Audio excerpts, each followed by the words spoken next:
Aitorren txanda, Aralar. Arratsaldeon. Bueno, guk proposatzen deuna, gehien bat da konpromesu bat, herriak dazkan kezkak eta udalera eramatea. Kontutan eduki behar deu, Aralar alderdi txiki badala Zumaian, eta aleginduko gea arlo guztiak ikutzen, baina hori ez da erraza izango. Hala ere, gure konpromesua garbila da jendeak dazkan kezkak, parte hartez prozesuan bitartez aurrera eramatea. Hirigintza aldetikan ere, azken finean parte hartez prozesua balio bere izan dute gai guztian norabidea eramateko. Orduan, hirigintzan, adibidez, benetan Zumaiak nora jo behar duen urrengo 20 urtetan danon artean erabaki beharko genuke. Bestela, hola jarraitu ezkeo oso urte gutxitan ja eraikitzeko lurri gabeldituko gineke. Ongi izatean berriz, herritaren zerbitzura egingo den sistema publiko sendo eta integratzailea bultzatu behar dugu, eta bueno, nervioso nago, Bueno, kultura aldetikan gehien bat, pilik esan du bezala, inventario bat oso garrantzitsua da jakiteko ze lokal eta ze erabilera dazken jakiteko. Eta herriari behar dituen beharrak asetzeko. Kirolian berriz badaude gabezi batzuk, eta gabezi horiek ere hobeto eramateko, baita ere itxein barko genduke jende guztiekin gauzak mejoratzeko. Ni ezagututa egia da ingurumena ezin degula bazterrean eutzi, ez? Orduan ingurumen aldetikan bedua ez egunaren proiektua garatu itsasadarra ikuspegi integraletikan. Hemen behin eta berriz esaten nahi gea beduako gatazka hori ja 40 urte baino gero dirauela eta oraindik ez daudela konponduta. Orduan badala ordua gauz horiek konpontzeko. Orduan ingurumen aldetikan dazkagun ditugun balore ekologiko guzti horiek ja dagoeneko babestuta martzianak, horietanak aurre eramatia. Eta bueno, azken finean labur bilduta dana jendeak dazkan kezkak parte hartze prozesu bitartez, hori geho denboran aurre eramatea. Hori da Aralar konprometitzen da nahitea. Osondo, Iñaki Bilduren izanean. Bai, arratsaldeon. Bueno, Bildu koalizio berri bat izaki, nator esplikatzera zer den, nondik datorren eta zer eskaini nahi dion herri honi. Bilduk batez ere, 2007 urtean, udaletxe honetan eman zen aldaketaren filosofiarekin bat egiten du. Bildu azken finean, jende askok eta abertzale askok historikoki izan dugun hori betetzera dator. Bide baketsu eta demokratikoetatik jardun bide, nazioaren eraikuntza egitera dator, momentu eta une historiko batean.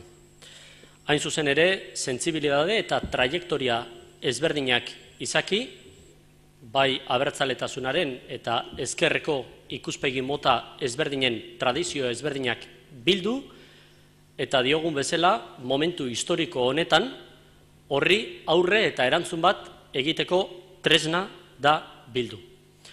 Zentzu horretan iruditzen zaigu, jende askoren ametsa biltzen duela Bilduk, eta hori zorionez kalean nabari degula. Baina Bilduren aurkako kanpaina, eta barkatuko didazue horrela hastea, beldurgarria izan da.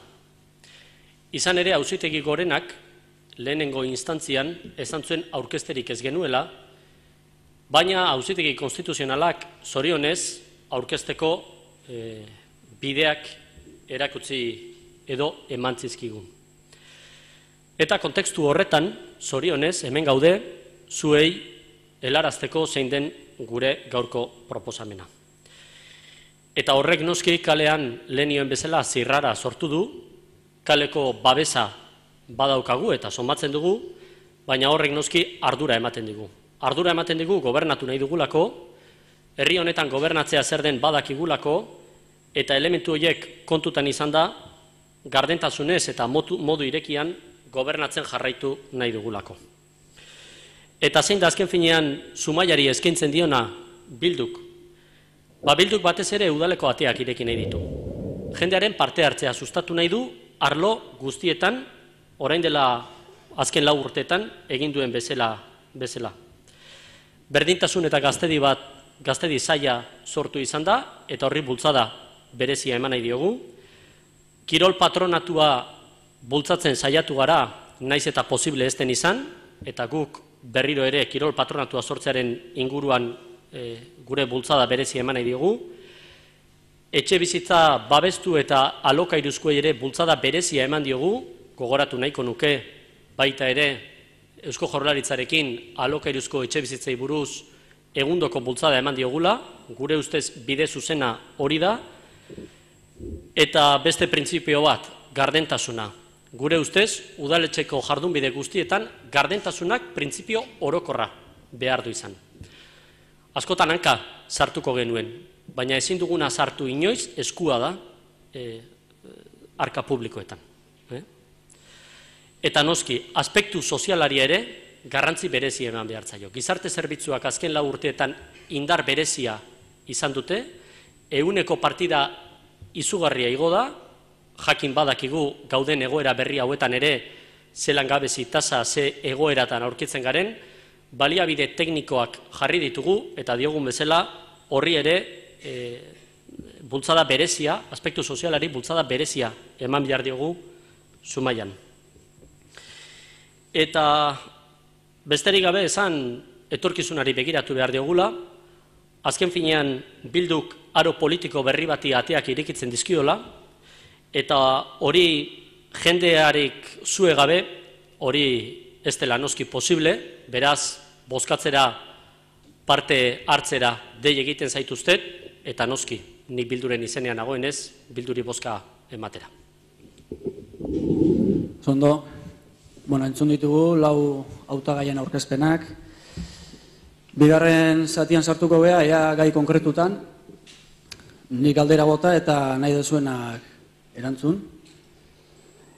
Lehenengo galdera, zein da zuen iritziz Zumaiak gaur egun duen arazorik larriena?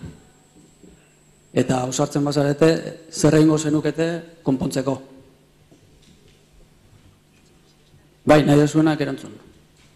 Guretzako, Eusko Alderdi Jeltzaleentzako arazorik larrienetako bat baino gehiago dago, baino da ekonomia. Udalaren ekonomia egoera nahiko larria da, eta udalaren ustez eta banatzen dituen papeletan da gure ekonomia egoera privilegiatua daola, defizita zero dala, baina gauza asko esan ditzazkegu, baina barkatu kontu hartzailearen informeari helduko diot, ez da alderdien iritzia, eta esaten du, gazteleraz dago, el ayuntamiento no tiene endeudamiento externo, eso no significa que las cuentas estén saneadas. Para que las cuentas de un ayuntamiento estén saneadas, los ingresos no financieros deben ser suficientes para cubrir los gastos no financieros. Actualmente no se está cumpliendo. Esta situación es un informe de Azaroren 25koa. Esta situación no es sostenible a largo plazo. Lo recomendable es conseguir que el ayuntamiento vuelva a una situación de equilibrio presupuestario cuanto antes. Hay que lograr que los ingresos no financieros cubran los gastos no financieros. Hemen, defizita zero dagoela horrek ere ez du esan nahi oso gestio ona egin denik, horrek ez du justifikatzen, baina ez zaigu ahaztu behar, 2007an udal gobernu honek gobernu hartu zunean 8 milioi euro zeuskala kutxan. Urte hauetan gastatu da, dirua gastatu da. Bakoitza daki nola gastatzen duen, baina nahiko egoera guretzako oso garbia dago. Gastatu da lehenengo eta bigarren kapituloa, hau da pertsonala eta enpresakin egiten dian lanak edo ikaragarri jo da, personaleko langileen kopurua 150, langile horiek dana hor gelditzen dira, enpresakin dauden kontratuak ere hor gelditzen dira, eta aldi subentzioetan jetzi da diru laguntzak, herritarrei ematen zaizkien diru laguntzak jetzin dira, ez? Dudik gabe, gu proposatzen dugu, gastu eta sarreren artean oreka bat egon behar dula. Hori, udalaren kontuak, etxe bateko kontua bezala, nire ere itxian sartzen dana baino gehiago gastatzen baldin badet, inbertsioak egiteko ez daukat ezerrez. Eta gaur egungo egoera udalarena, hori da, inbertsioak egiteko ez dauka dirurik. Orduan, proiektuak, konbentua, haurtzandegi berria, albergea, zerrenda luzea bat euki ditzazkegu, eta guk baditugu, baino dirurik ez badago, nahiko lan izango du urrengo udal gobernuak gauzak egiteko. Eta gaina beste punto importante iruditzen zaigu gertatu dena legealdi honetan.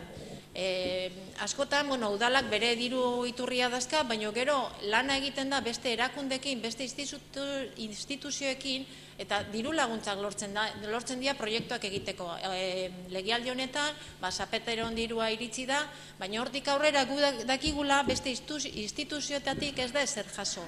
Gehiago da, zenbait zerbitzu martxan jarri dira herrian, mugi zerbitzua, oikiko busa, edo gure ustez hor atxak aurrea dabilena, eta kanpotik ez da ezer eskatu, ez da etorri laguntza, ez baita eskatu.